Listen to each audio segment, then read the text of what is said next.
It's easy to see why Nabil Fekir has been on Jurgen Klopp's radar for some time. The French international has the ability to play a number of positions, particularly midfield and also in the final third. So a versatile option, and Liverpool need much needed depth in that area. It could also be considered a replacement for Felipe Coutinho, who obviously left in January. Like Fekir, Coutinho could play in a number of positions, and Fekir also has the ability to pluck magic out of nowhere, which obviously we saw from Coutinho quite a few times. And Fekir's obviously got the mental attitude that Liverpool feel will be able to cut it in the Premier League. He was captain at Lyon last season, guided them to a Champions League qualification. So Liverpool are doing the business early, and they're doing the business well. Fekir and Fabinho are obviously really well thought of players all around the world. They had a number of teams tracking them. Liverpool are gaining a march on rivals. You look at Chelsea, who haven't even sorted the managerial situation out yet, whereas Liverpool are doing business and doing business really well, and that only bodes well for the future as they look to once again do well in the Champions League, but also make a push for the Premier League. It seems like you left Chelsea at the right time with what's happened. Is it a strange thing, a great manager like Conte's just not been able to get the best out of the players this year? I don't know. But obviously they won the league, and then things didn't happen well last year, and we will see what happens. But I think the club is in very good hands. Marina runs the club together with Roman. I think they're doing an amazing job. One thing I can assure the fans is that Chelsea is always going to be in a very safe hands with Roman and with Marina. Marina has done an amazing job all these years. Roman has invested a lot in this football club to bring Chelsea where it is today. So I think we as players, ex-players, we thank Roman for what he's done in our career, and I think the fans also should appreciate what he's done for Chelsea Football Club. Roman Abramovich being such a football man, did he talk football with you a lot? Was he very passionate on the game? Well, I think the only time you see Roman is when you stop winning games. Right. But he's always there. I mean, he comes to the games all the time to watch the games. Maybe he might not come down every game to the dressing room, but once in a while he comes down, talk to the players.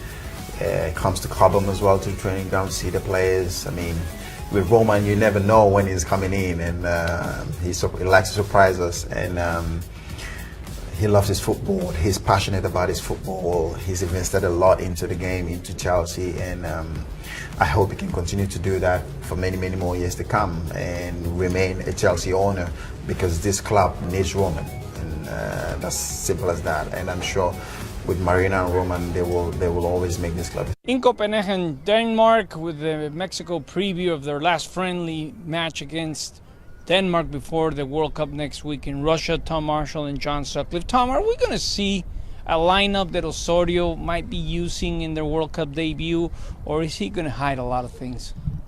I think the experimentation that Osorio's been so criticised for during his term in charge of Mexico is coming to an end. I think we're going to see something approaching the starting 11 that we're going to see June 17th against Germany. I think he wants to put this team together. Obviously, there's been problems leading up to this World Cup. Nestor Araujo, the starting centre-back, is out of the camp. Diego Reyes, still a major injury doubt. And I think now Osorio wants to see against a Denmark team that's ranked 12th in the world, three places ahead of Mexico.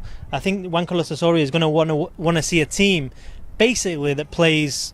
Remember that game against Belgium in November where Mexico dominated possession, scored 3 goals, got a 3-3 draw?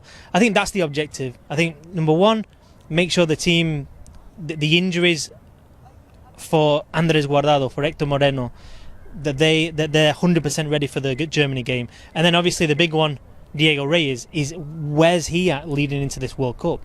That's the biggest question mark. Osorio told me a couple of days ago, if he can't play against Denmark, he's out of the World Cup. But at the same time, in the back line, Tom, outside Hector Moreno, there's no experience. So he might take it till a day before the game in Russia against Germany to see if it's Diego Reyes or Eric Gutierrez.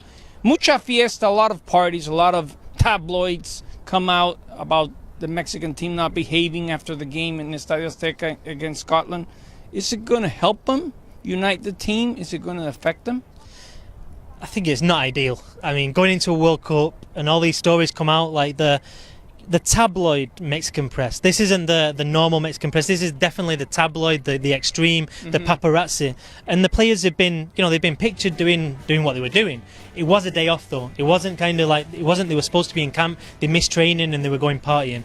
At the same time, it's not ideal. But I think if there's one thing that's defined this group, not just this year, not just last year, but really since Juan Carlos Osorio took over, it's been the absolutely united. And I think, the us against the world mentality, I think that's kind of even more entrenched now after this event than it was before. I mean, you asked Andres Guardado today, like, what does Mexico need to succeed at this World Cup? And one of the things he mentioned was the how united this group is.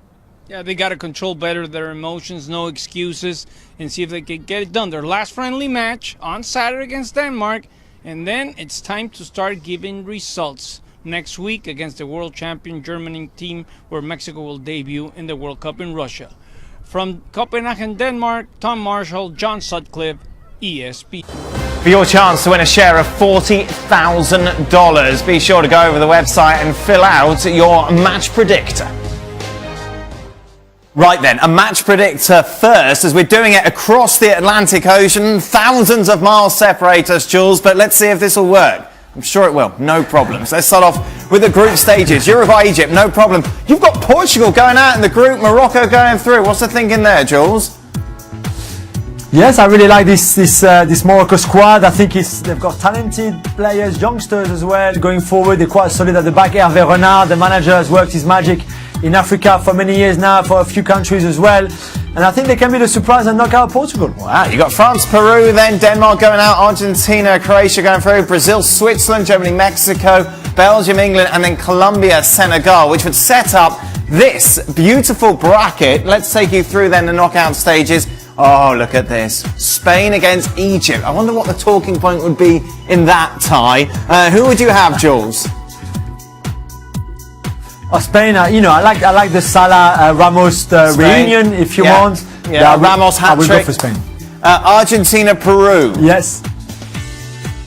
Oh, and a South American clash. Yeah. And Peru would be hard to play against. I'll go for Argentina, though, and Lionel Messi. Argentina to go through. Meanwhile, Germany, Switzerland, Germany. Yes, Germany. Germany to go through. Colombia, England. That's a good one. That's a really interesting one, I think. And that has to be a close one. I saw Colombia playing against France in March. And you know what? I'll go Colombia on penalties.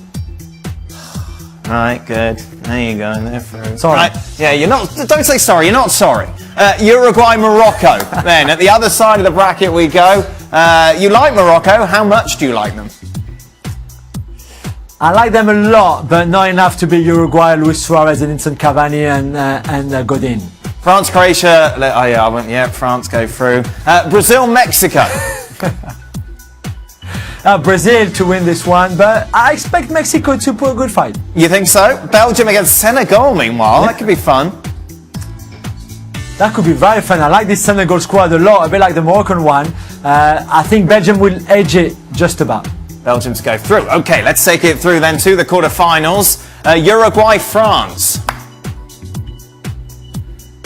France, we're going to have to work for it, but Kylian Mbappe in the end will win it. Brazil, Belgium. Oh, that's a nice one. Yeah. The artist will be out, but Brazil and Neymar will win this one. Brazil to go through then. Let's take it to the other side of the bracket at the quarterfinals. Spain, Argentina. Oh, that's the big one. That's the one I think everybody's looking forward to when you do all your predictions and everything. Yeah. And I'll go for Argentina. I think Leo Messi will win this one. Wow. Yes. Okay. Germany, Colombia, meanwhile. Germany doing the German way, clinical, 1-0 win. So then, let's take it through to the semi-finals. We've got Argentina against Germany. Yes, and I go for Argentina to win this one. And wow, get to the final again. Wow. Yeah, the fourth in a row then if you count the Copa America as well. No, we don't. France against Brazil, meanwhile, in the other semi-final. Oh, you know what? It's a repeat of 1998 and France will win. Maybe not 3-0 this time, but they qualify for the final. Some bias in this, I'm sure. So Argentina against France in the 2018 World Cup final. Is it even worth asking, Jules, who's going to win it? Yes, of course. It's an amazing game. It goes 1-0 up for France, 1-1 Messi scores, 2-1 for France, 2-2 Messi scores again.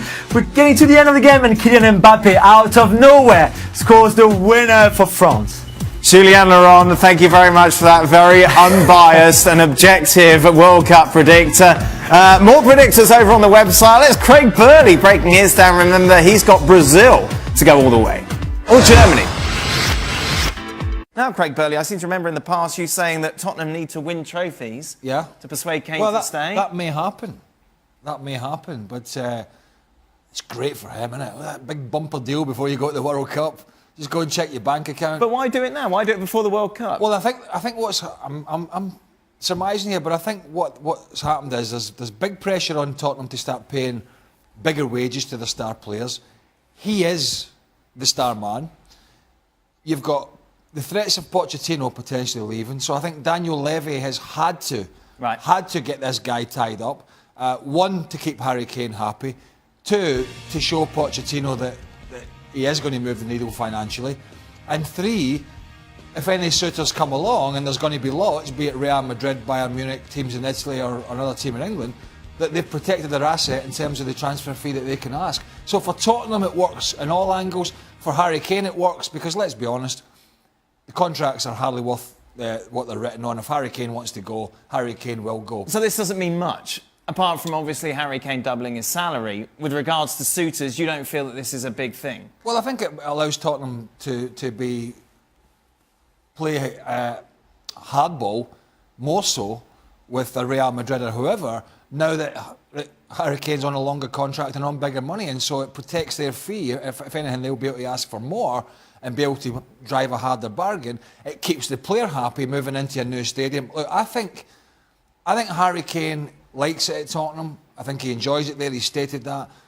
But I don't buy into all this. He doesn't want to play for anybody else. If Tottenham don't get their act together, if Pochettino leaves, or if they don't start signing players or keeping their best players and winning stuff, Harry Kane will leave. Right. And it is absolutely the right thing for him to do.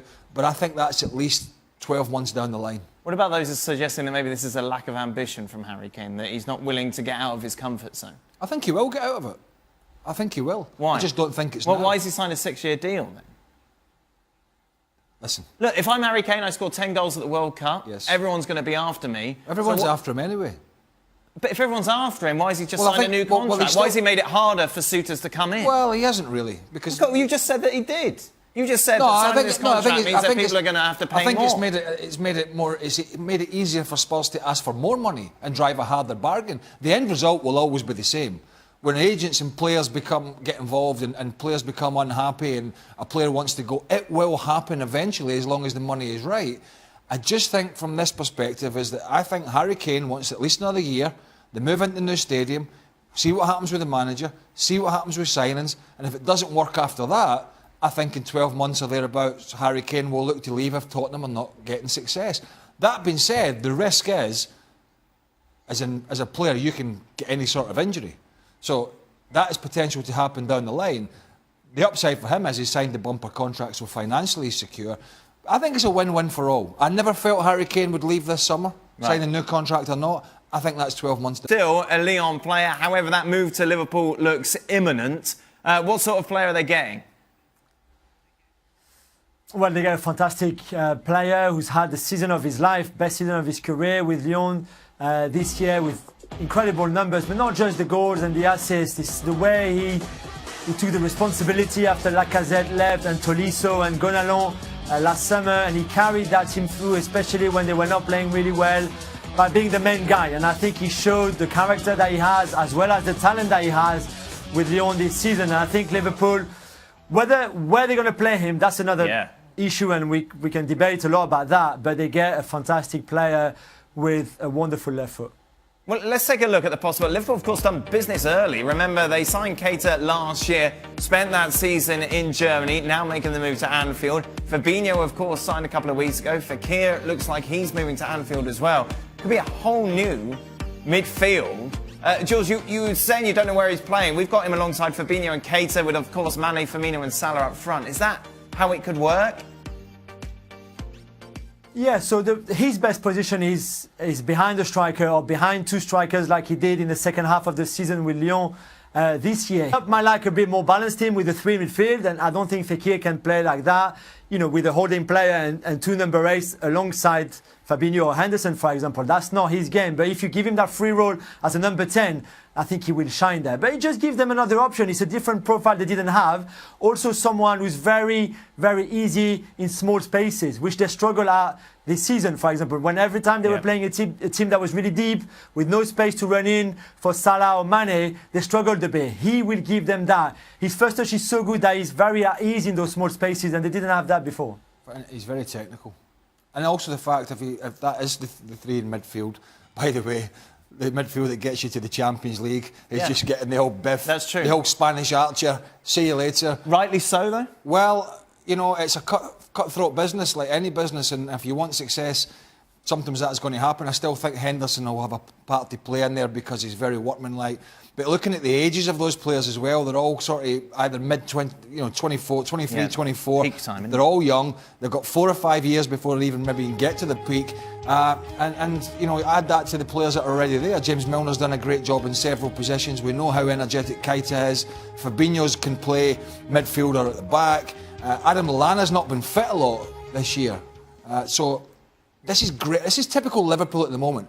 This looks great for them going forward. Yeah. Absolutely going to be fantastic football again next year, no matter who plays. But they still need a centre-half and a goalkeeper. That's the next step. We're going to be talking about this a lot, obviously, towards the start of the season after the World Cup. But how close are they to Manchester City with that lineup? Not close enough because there's still the goalkeeping situation's a problem, and the centre-half position, albeit that improved in the second half of last year, the centre-half position, they need a partner for Van Dijk regularly going forward. If they do that, I think... Just a reminder, ESPN FC with you throughout the whole World Cup, bringing you everything you need to know with plenty of laughs as well along the way, which is epitomised, as always, by Best of the Week.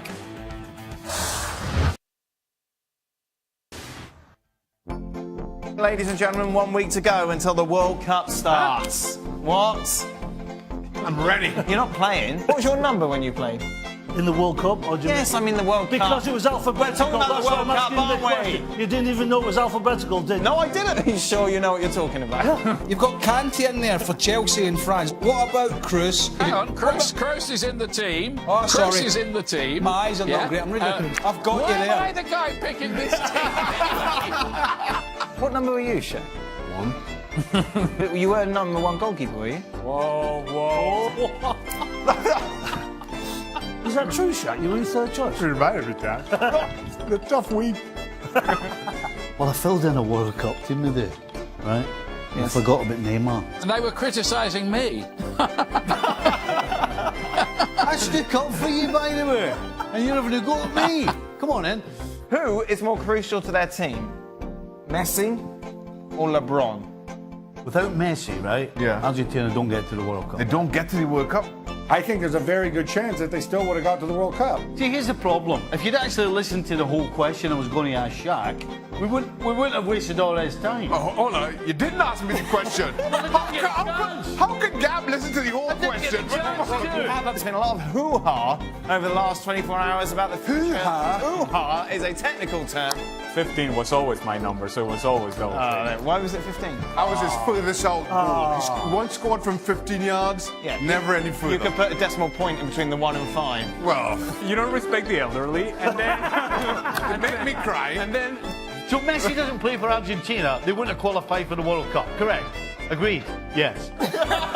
Senegal to go to the semis and Argentina to kind of fluff. Let's order not.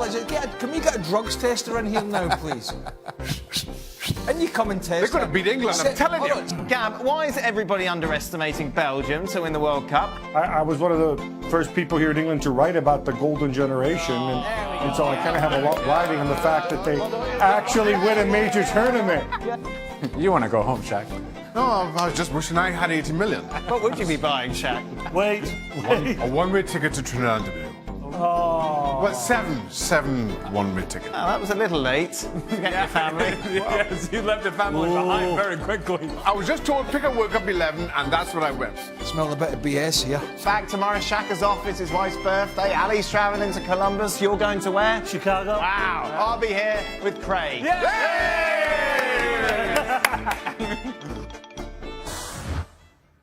See ya. What a lovely time we've had. Yeah, you love it, really. Well, Absolutely love it, really. By the way, Senegal going to the semi-finals. And why is Ian Dart getting asked to do all these teams? That was brilliant. Darky did not like that at the end. He was getting abuse on Twitter as well. Was he? Yeah, over Well, he was answering everybody the next morning. Yeah, it was just into extra time. We're a bit late. Eh? We're a bit late, No, like just you. Well, where is everyone? Rascal Flats is Stevie. Stevie's going to a concert. Shaka's, it's Mrs. Hislop's birthday. Ali's gone to Columbus. For an MLS game, is it? Yeah. With Adrian. Yeah, and Maris has gone to Chicago for the Revs game. So just you. Just me and you left. And Jules. Jules is going to Russia. Jules, I'm excited to see how are you going to do it? Will it be a here I am on the plane selfie, or here's a picture of the Moscow departure TV? How are you going to sell this on social media? Because a lot of your colleagues have been doing that. Yeah, and the boys from the ESPN digital team are asking us to send some videos before on the plane before we take off, when we land, the first thing. I'm not so sure. I'm thinking about packing right now, and it's hard to pack. Some of the boys already over there saying it's quite chilly. Do I take a coat? Do I go casual? Decisions. Yeah, I know. Tell Craig what your first game was. Always going to be.